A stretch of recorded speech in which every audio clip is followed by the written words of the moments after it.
Now, today's topic is small talk. If you're not familiar with what this term actually stands for, what it means, it doesn't mean to have a quick conversation only, although it does mean that as well. Basically, it means to talk about non-trivial, non-important things, something that's not very deep. And why do we need small talk? Well, actually, it's used as a social glue. It allows us to connect with other people. It allows us to build connections, but without going into super important or deep topics. So we keep it light, we keep it casual, we keep it fun, and probably short as well. So let's take a look at what kind of things we should and what kind of things we shouldn't do when we are engaging in small talk.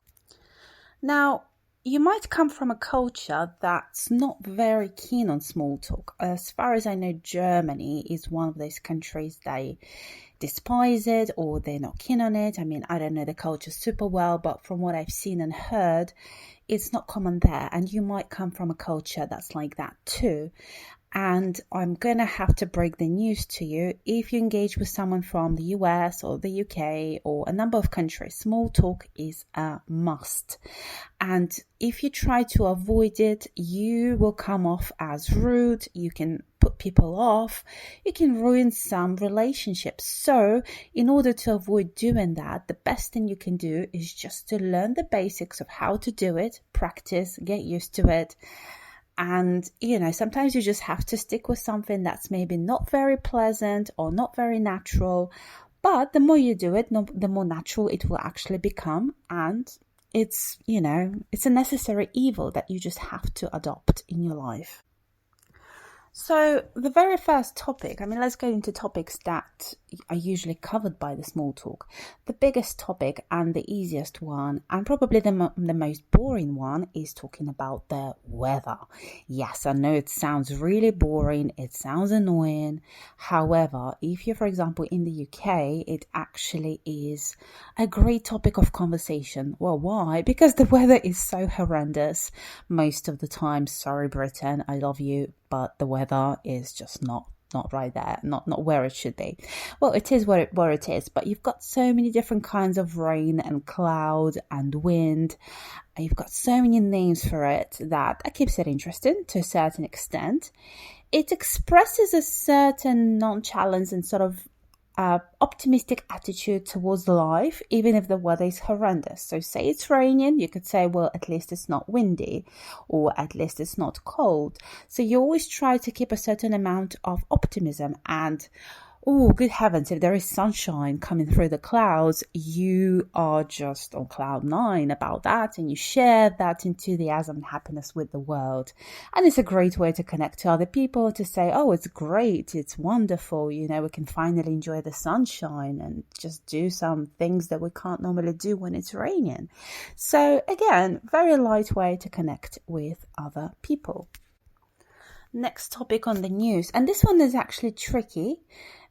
Talking about the news, what's current, what's being talked about in the media at the moment.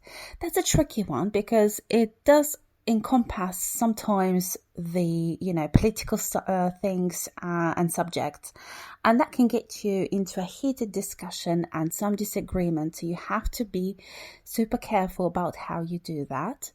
So maybe talk about the latest technology being released or some social developments. In general, when talking about politics, it's usually casual and fun. In the UK, you have to kind of read your audience. Some people might be more inclined to discuss issues with you, and even if they are on a different spectrum of belief system politically, they might still be willing to just be open-minded and to engage with you and just to listen to your point of view and express theirs. And it might be amicable and it doesn't have to lead to a conflict, but you are sort of going into dangerous territory, and you have to be careful as to how you go about that. Going next, I mean, it's really tricky because it depends on the context. Are you engaging with your neighbor? Are you engaging with a colleague that you know well or that you've barely spoken to? Maybe you just seen them or heard of them. So you have to kind of find some common points with these people that you share. You might talk about the neighborhood, if it's your neighbors, about some developments in the area, or perhaps, going shopping, doing your weekly shopping, discussing that, maybe changes in price. You have to really think about who you're talking to and how you can connect with them better. If you're talking to someone from a different culture, you might want to learn more about where they come from. But again, you have to be careful. Do they actually want to share that with you? If you ask them some questions and you see they are a little bit resistant to responding and giving you answers, then maybe it's a good idea to drop it and not push for an answer. Maybe they are not very comfortable disclosing some private or personal information. And that's the thing, right? With small talk, you have to try to gauge what is too personal, and you have to read the body language. How are the people responding to you? Are they comfortable? Are they willing to express more and share more details about the topic that you touch upon? And I mean, that leads us to the next point of small talk, that the best thing to do is to try to find what it is that you have in common with that person. So share a little bit about yourself, but do not keep rambling on and talking just about yourself on and on. It's very boring and arrogant to just talk about yourself, and you will put off the other person. So, I mean, some people are more quiet than others, but, if you give someone a chance, an opportunity, encourage them to open up a little bit, anyone can be a great contender for a nice conversation and discussion. And when you're not spending all the time talking about yourself and trying to fill that silence, you might learn a thing or two about the other person, and it actually might lead to some meaningful connection or a friendship. Who knows? So you have to be a bit open and a bit more willing to go that extra mile if the other person's not responding. So, most of us will not try to fill that silence because we actually want to talk about ourselves. We probably will tend to do it because we feel that the other person is maybe shy and we feel uncomfortable with silence, so we try to fill it. This is a great chance to ask questions or try to fill out different topics and see how the other person responds. This is where empathy is great. We need to learn to develop it. And for small talk, it's really helpful because it gives you a chance to connect and to really be able to switch between topics if the other person is not responding very well to one topic or the other. And as much as it's great to get the other person speaking, we need to actually listen. And this sounds pretty obvious, right? When we talk to other people, we need to listen. That's clear, But when we are focusing on what we're going to say next, how we should respond, what does the person think of us, instead of really focusing and tuning in to the conversation and really engaging with that person, we are more focused on ourselves. And that, people feel that, they can see through it. And again, it will put people off because they'll be like, well, this person doesn't seem to be engaged or interested in what I'm saying, so why should I bother to keep going? So really try to really truly connect and engage with what the other person is saying, and show that interest through some phrases and sounds and maybe some questions, to really show that person that you are engaged in that conversation. There are some other rules, of course, for small talk, but I want to leave you with one final one. Know when it's time to end the conversation.